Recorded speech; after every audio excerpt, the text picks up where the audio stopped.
take a look at some of the rarest coins featured in the recent $42 million Heritage Central States US Coins Signature Auction. For Morgan dollar collectors, the 1893 issue is a daunting prospect that stands in the way of many a complete date and mint set, as the single lowest mintage regular issue coin in the series at only 100,000 coins minted. What's more is that most of those were either destroyed in later years or heavily circulated in the economy at the time, leaving the individual seeking a mint state example of just this rare coin with precious few options to choose from. The population report lists a total of only 65 grading events in mint state for this coin, and CAC has only given its seal of approval to no more than 5 of those, making this PCGS graded MS62 coin with a green CAC seal of approval with an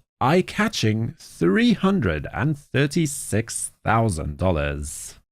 Most numismatic interest in the realm of the American Civil War lies well within the domain of tokens, but there are also known examples of half-dollar coins struck for the Confederacy at the New Orleans Mint in 1861. However, there were also a handful of 1-cent coins created, and if historical accounts are correct, then they were minted in Philadelphia, no less. Supposedly, the die maker, one Robert Lovett, kept this fact secret for fear of being arrested for charges of treason or aiding the Confederate States during the time of war by creating these coins. It is uncertain, even unlikely, that any of the pennies ever reached the southern states during the war, as today fewer than 20 of those are thought to still exist. With this example graded as proof 62 by NGC, it sold at auction for $138,000.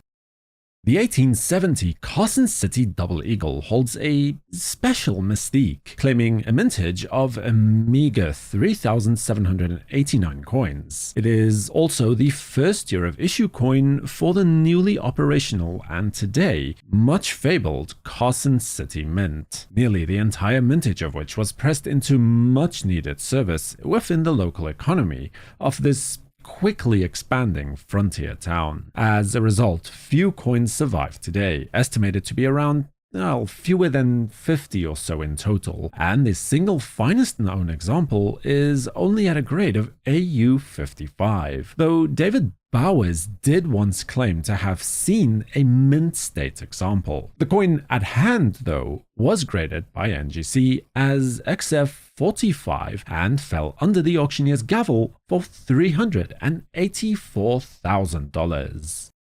Up next, we have a pair of half-cent coins from the early mint years, dated 1796, an important year for the US Mint, as it was the first year that every single denomination that it was authorized to produce was in fact struck and put into circulation. Here we see both major varieties of the 1796 half-cent. To the left is the so-called no-pull type, and towards the right is the opposing with-pull coin. It is unclear of these two coins which one came first in the emission sequence. However, the omission of the pull draped over Liberty's shoulder and used to prop up the Liberty cap behind her is rather a glaring one. Surviving mint state examples of these coins number fewer than 24 coins combined between the two varieties, and that's being generously optimistic at best. So then no real surprise when the scarcer of these two, the no-pull type, graded here as NGC MS63 plus brown to achieve a closing price at auction of $432,000. And then the absolutely stunningly beautiful with-pull coin, also graded by NGC, but this time as MS65 red-brown to attain a price in its turn of $384,000 at auction.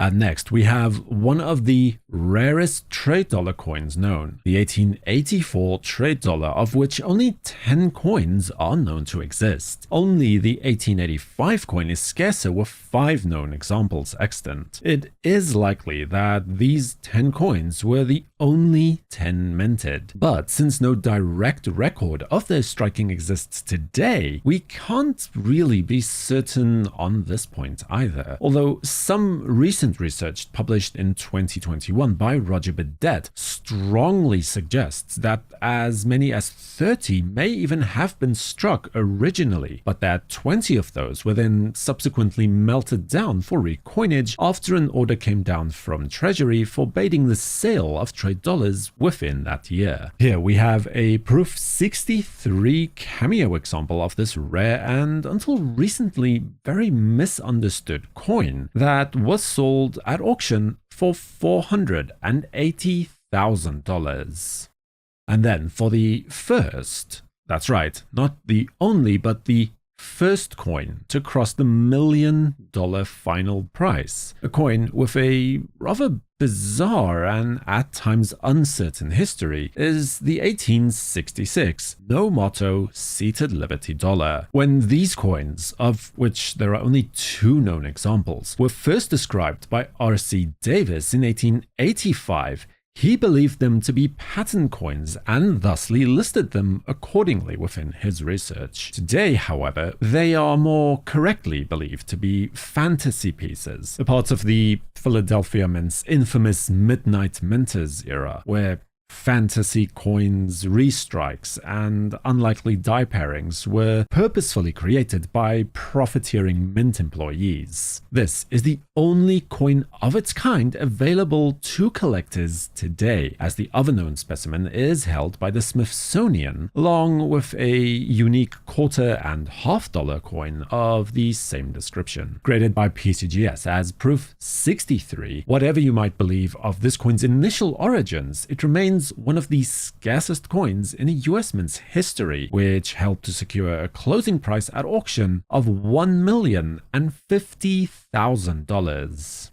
And then for the second coin to breach $1 million for this particular auction, a piece that is shrouded in mystery even to this very day, with some of the finest numismatists of the past 100 years failing to fully unlock its secrets. The 1776 Continental dollar, a coin that is mostly known to be struck in pewter, but this coin is one of only 4 known examples struck in silver that survive to this day. 2 are of the Newman 1C variety, like the coin here, and the remaining 2 are what are known as the Newman 3D varieties. The main difference being that the 3D type has the inclusion of the EG facet, meaning that someone with the initials of EG made it, inscription just above the date, and the word currency is in fact spelled correctly on that coin, whereas it is misspelled on the Newman 1C coin. Authenticated by NGC with a grade of VF35, this coin, technically the nation's first ever silver dollar, sold at auction with a final price of $1,140,000. And just in case you were wondering, by comparison, there was also a pewter example of the Continental dollar coin on offer. This one of the Newman 1B variety, identified by its altered reverse die. This coin sold for almost 10% of the value of the scarce silver coin at a still very impressive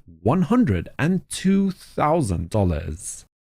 And while we're at it, we might as well complete the hat trick, as there was another Continental dollar, this time struck on a thin brass planchet, one of around a dozen or so known of its type, also of the Newman 1B variety, that achieved a final price of $87,000 at auction's close. All 3 coins, by the way, offered in consecutive lots stemming from the Donald G. Podrick collection. One of the greatest gems in this collection and of the entire United States series. Those were the exact words that the Chapman brothers used to describe a copper example of this exquisite pattern coin that they listed in the 1882 sale of the Charles Bushnell collection. Those words ring every single bit as true today as they did nearly a century and a half ago. This white metal example of the 1792 eagle on globe quarter dollar is not only fascinating, but is also one of only 4 known examples, one of which is held by the New York Historical Society and another is in the collection of the American Numismatic Society, leaving no more than 2 examples available in private collections today. Without a doubt, the star of the show, graded by NGC as AU58, this astounding rarity of the early American series was sold at auction for $1,260,000. Subscribe to WNN and activate notifications with the bell icon to know when new videos are released. For the World Numismatic News, I am Numisman saying thank you for watching. Stay safe, keep collecting, and have a fantastic day.